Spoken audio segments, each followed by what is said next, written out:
Hello, welcome to today's show. I'm Jacqueline Stockwell, CEO and founder at Leadership Through Data. I inspire and motivate information leaders across the world. Hello and welcome to today's show. I'm super excited to have Ralph O'Brien with me today. He's got 25 years of experience and he's transitioned from the front lines of global security to helping shape the very policies and standards that govern our digital world. He is the director of the Institute of Operational Privacy by Design, a renowned trainer for Leadership Through Data. So we've been working together for some time now, and a co-host of the award-winning Serious Privacy podcast. In an exciting new chapter, he has recently rebranded his consultancy business to align fully with the Serious Privacy family, bringing his decades of experience, strategic expertise under one powerhouse banner, and I love it. He is known to many as the data protection dungeon master. He doesn't see compliance as a mere checkbox. He sees it as a quest to prevent data harms and build practical, trustworthy governance. Whether he's advising multiple multinational organizations on AI or auditing global frameworks, his goal is always to be a positive sum advisor who protects individuals while enabling businesses to thrive. So welcome to today's show, Ralph. So congratulations, first of all. Let's talk about your rebrand. So how does aligning your consultancy work directly with the Serious Privacy brand change the quest for you and your clients? Well, I'm not sure the overall quest has changed. The quest for me is always the same and has been for many, many years now, to get all the benefits and excellent stuff we can get out of technology and data use, but without the hazards and harms. What happened really was it occurred to me that I'd set up my business Rainbow Consulting, but people kept coming to me as Ralph O'Brien, and the Rainbow Consulting was just a handy wrapper, really. It was more my name than anything else. But when I started working with Kay and Paul on the Serious Privacy podcast, I basically got aligned with that. So we drew up a brand agreement. Kay registered it in the US, Paul registered it in the Netherlands, I registered it in the UK. And so it gives us the ability to sort of provide global support, to sort of align all our brands together.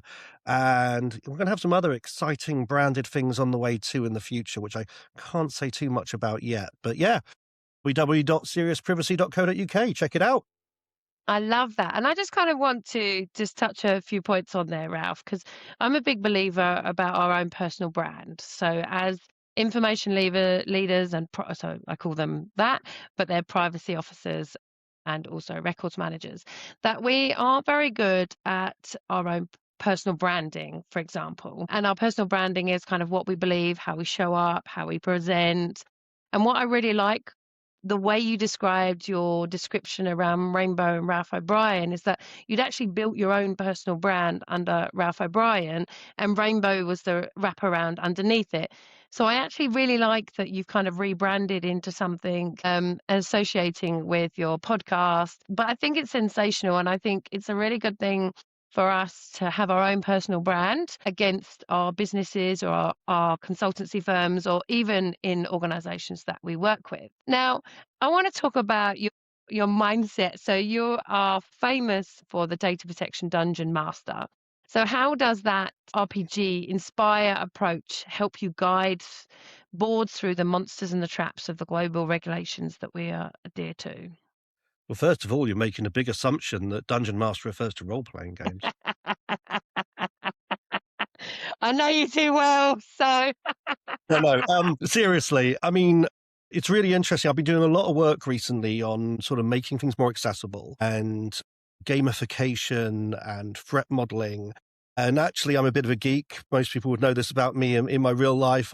If I want to relax, I paint little plastic miniatures and I get my friends together and roll dice. And there's loads of transferable skills, enjoyable experience, collaborative storytelling, imaginative, creative thinking, ways to navigate new situations and hazards and harms, and have fun doing it, right?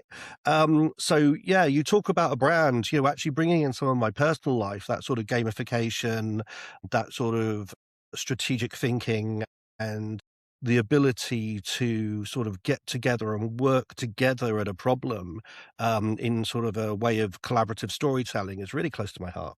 Yeah, and that's why we work so well together under Leadership Through Data, because we have the same values, vision, and mission when it comes to things like that. So I think it's super amazing that you've got the same. Yeah, cheers, Ralph.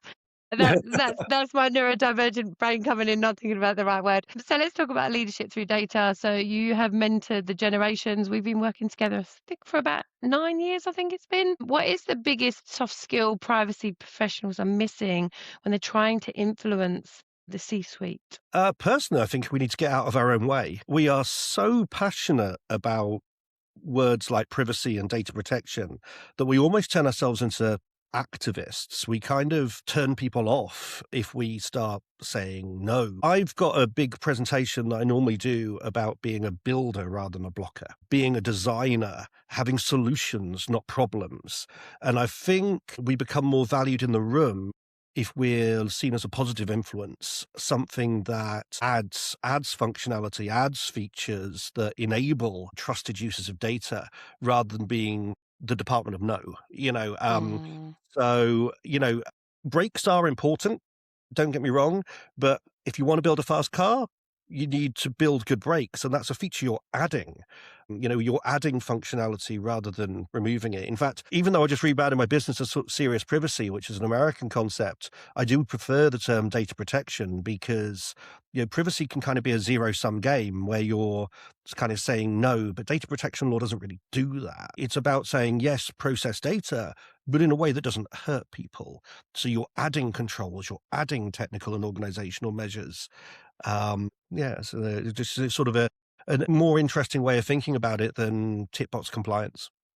Yeah, agreed. And I think there's some really, really valid points there because we all know our stuff. We all know the law, how to apply it, but actually it's how you get that, leadership driven through the business, isn't it? And through organizations and through ourselves and actually how we show up. And it's how our behaviors are presented in organizations that we will be either the Department of No or come help me build relationships and let's do some really cool stuff together. Yeah. So as a director of the Institute, how do we move privacy by design from a legal theory into practical operational reality for developers and engineers? Well, first of all, it was just a compliment to be asked. I was actually heading their standards and committee for a while out of the US, based in Florida with Jason Cronk. And they asked me to come on as a director and really shape their strategy. In terms of operationalizing, a lot of people say they do data protection by design, but don't. Quite often in data protection divisions, because we're seen as that blocker, we're often thrown things and saying, well, make it legal or do a DPAA on it. And we actually don't have the opportunity to get in the design phase, in the early phase. I'm a big fan of the 8 words from the Little Blue Book. Now, this is something probably not a lot of people have heard of, but the Little Blue Book has been designed for software engineering. And I actually run a presentation and an exercise on one of the Leadership Through Data courses about sort of designing a new product. And those 8 words are aggregate. You can hide people in groups, hiding like encryption and pseudonymization, separating out different data sets and different user groups, minimizing the data you collect. But then on the user side, you can inform them with good transparency, enforce, get rid of bad actors, demonstrate you're doing it well with good badges, and offer people meaningful control. So actually, I often find when I'm doing things like DPAAs, it's not about pointing out the risks sometimes, but providing people the action plan, the meaningful outcomes. And if you can use those 8 words to come up with design strategies and design suggestions and get in early with the coders and the developers and the business units and the IT departments, it's much, much better than being handed something later on in the journey where you're left with a software product or technology that even if you do make suggestions, it's too late to alter it. So let's talk about AI. Love talking about AI. Everyone wants to talk about Everyone AI. else is. Everyone talks about AI, but I need to talk to you about it with you. So with your background in ISO 27001, how are you helping organizations navigate the black box of AI governance without falling into the trap of fear-driven compliance? Well, 27001 is a part of it from the security aspect, building a Plan, Do, Check, Act information security framework. But actually, I want to take it a step back. Far more important is the capacity of humans to take the time to critically think. Now, you talk about how we present ourselves. One of the problems with critical thinking is to the business, it can be like wasted time, a lack of productivity because, are we generating anything? And in the world of AI, the easy road is to let the computer take over, to let the computer answer our questions, to accept the outcomes of generative AI blindly. It kind of gets us in bad habits because we stop taking responsibility for the technology we unleash. The brain's like a muscle, right? So you've got to exercise it. You stop using it and hand over that cognitive function and it'll atrophy. Prince Harry said at the IAPP last week, actually, when discussing privacy on the stage with Joe Jones, that power demands responsibility. And when you're processing at scale, where responsibility is absent, harm becomes inevitable. And so for me, in the world of AI, we're humans, and humans are so worried about whether they can do something that they never stop to think whether they should. And therefore the harms will come as an unintended consequence. So generally speaking, my process is always, can we think about this? And fear-driven compliance isn't a thing for me at all. In fact, we actually have very little to fear in the UK when it comes to regulatory penalty. So for me, it's more about what do you want to be? Who do you want to be? How do you place your products? How are you going to engage the human and better serve the human? And that will bring you the business dividends right there and there. So, what is the one thing about human behavior regarding data that has stayed exactly the same since you started in the field? Oh, I mean, humans are humans. The problem with humans is actually we're sort of cognitively adapted for living on the West African plains, right? But then we have these medieval institutions and the technology has handed us the power of the gods. So not a lot has changed. People are people. We're still driven by the same id and ego and drives. In fact, when you look at the data protection principles, they haven't actually changed since the 70s. What's changed for me is the scale. So when you used to make a mistake, the mistake was less. When I first started in my career with manual data, we could have 5,000 paper-based records in the local government, and you might have a 5% error rate, and you go, oh my God, that sounds huge, a 5% error rate. But 5% of 5,000 is a lot less than what I was dealing with last week, which was 0.1% of 16 billion images. Now, if you do the math, a 0.1 of 16 billion is a lot more than 5% of 5,000, right? So it's a bit like the technology is morally neutral.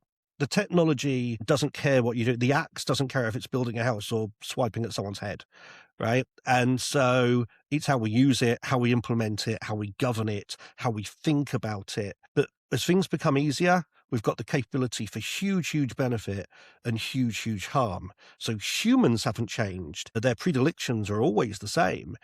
But it's the scale of the problem that's changed. Yeah. I saw something on LinkedIn yesterday around how mice is integrated with each others and how that they mated and then reproduced. And then they got kept in a box, and then all of a sudden they decided they didn't want to do that, and the males isolated themselves. And it was all around how people interact on social media. Mhm. And I think the volume of data that we have right now is just tremendous, right? So if we think about back to the video, it was literally the mice then stopped socially interacting. They stopped doing things, and then they eventually kind of died.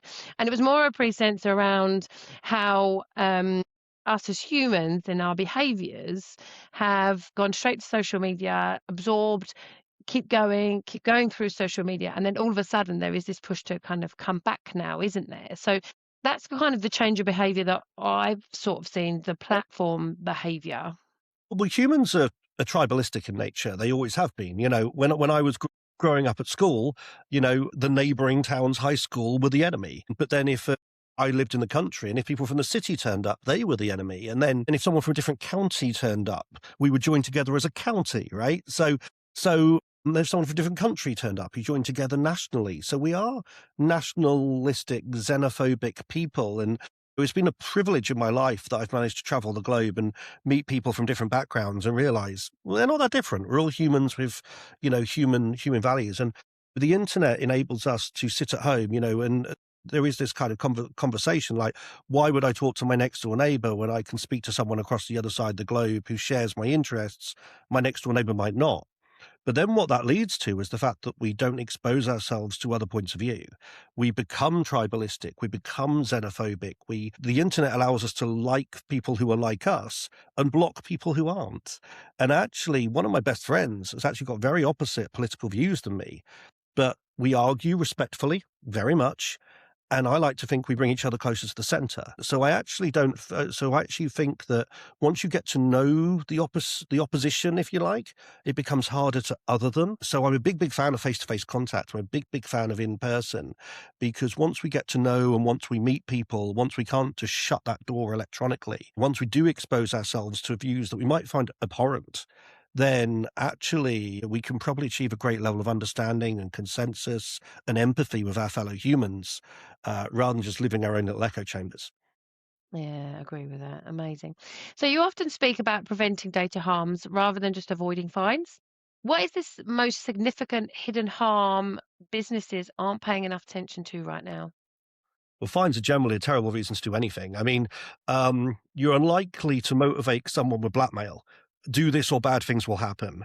And even if they do it, they're going to walk into it begrudgingly with like one uh, arm tied behind their back, going, "Oh, I'm doing this because horrible law says I have to." So I've always been a carrot rather than a stick fan. Our own mindset, as we say, is human, running before we can walk. And the biggest harm, and I'm not even sure it's a hidden harm, is again, we rush to adoption. I am an early adopter of new techs, if only to test them out. I was in a business the other day where the management had set a goal that 60% of their processes were going to be on AI. And everyone was running about trying to use AI, which was a solution in such a problem, right? No one had even done the research. Like, is 60% capable of being automated? Is that an appropriate solution? Will our customers want this? Right? So, we've always got this, let's get ahead, let's adopt, let's move forwards. And people will adopt new and sexy technologies without the prior forethought that's needed to adopt them in a more responsible way. And unfortunately, that means that harms happen as a result, whether poorly intentioned or the benefits was really well intended, right? You don't have to have intent to cause harm, right? You can be well-meaning and still have a bad outcome. And I think that's the biggest harm I'm seeing. The problems are bigger, the harms are bigger.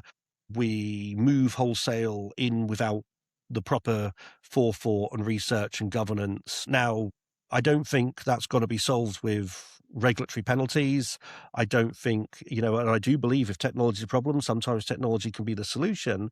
But at the same time, you've perhaps hit the nail on the head. It's the people, it's the humans, it's our own cognitive weaknesses and the ability to, move forward with solutions without the proper thinking. I'm not even sure that's a hidden harm. I just think that's who we are as a species. Yeah, and I think it's, some of the things for my, National Health Days is that if I didn't have a good relationship with somebody, there was no way I was going to get anything across the line. And it is about building those relationships. It's about showing that influence within an organization. I'm also a strong believer that, information leaders, privacy officers, data protection officers, they are entrepreneurs, so they work in businesses, right? An entrepreneur, they're exactly the same thing. An entrepreneur just has the financial risk attached to it, right? Yeah. There's some really good discussions from Alice and Edgar around this topic, but actually, like, we need to influence those organizations to actually say we're leading privacy, we're leading records management within the business, and this is how we do it, and this is how we show up, and this is how we influence. And it's great to have fines as an outcome, because if we don't do stuff, but I don't think it should be the driver that is driving all the technology, the AI, the compliance, but it's also the people aspect that needs to go in through each and every business. Putting the human at the heart of what we do. 100%. Yeah, and I love the fact you keep using the word influencer. I mean, it's a much maligned word in the world of online influencers. Yep. But actually, we do have a personal brand. We do carry ourselves where we go, and we have choices about the sort of persons we want to be and the responsibility that we take and the people around us we have an effect on. So we need to take responsibility for that, and hopefully You're a parent, I'm a parent, produce people out there in the world who want to make a positive outcome Yeah. to the people that surround them.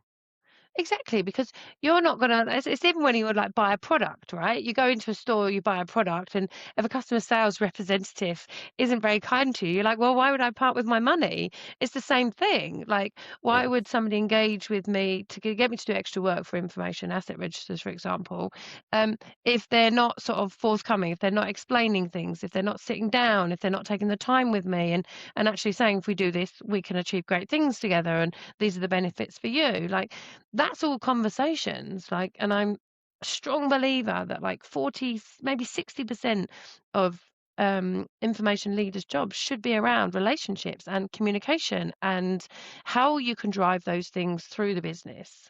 We're pretty good at knowledge in the data protection world. Insanely good at knowledge. But what we're perhaps not good at is communication skills. What we perhaps need to be better of is the softer skills.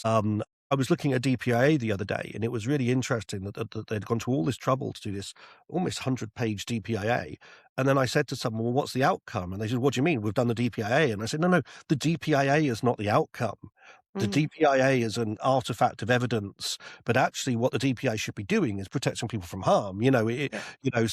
So what's the action plan? What's the outcome? Who's going to do something as a result of this document? And they said, well, I've done the DPIA. And I said, no, the DPIA is not the end. It's the means. So who are we talking to? Who's taking the next steps?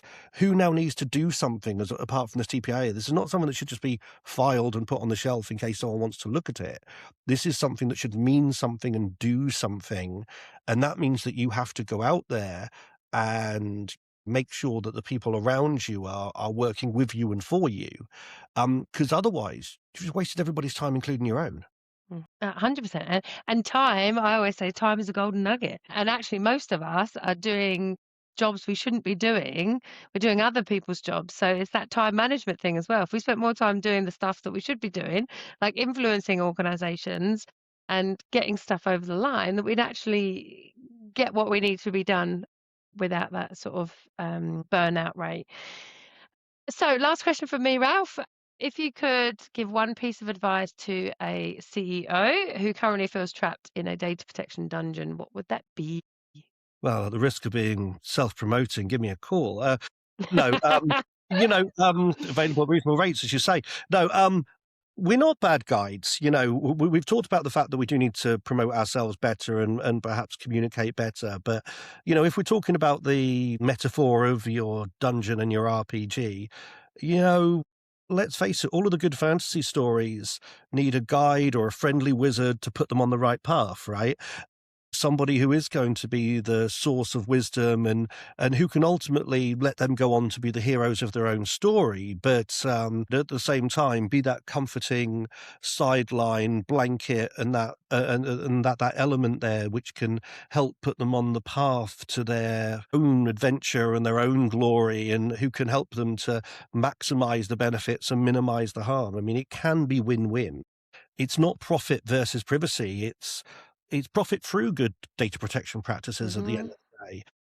So, the more we can engender trust and the more we can get out there and actually make sure we critically think and actually have good people around us who can enable us to complete our mission rather than get in the way of that mission, the better off we'll be.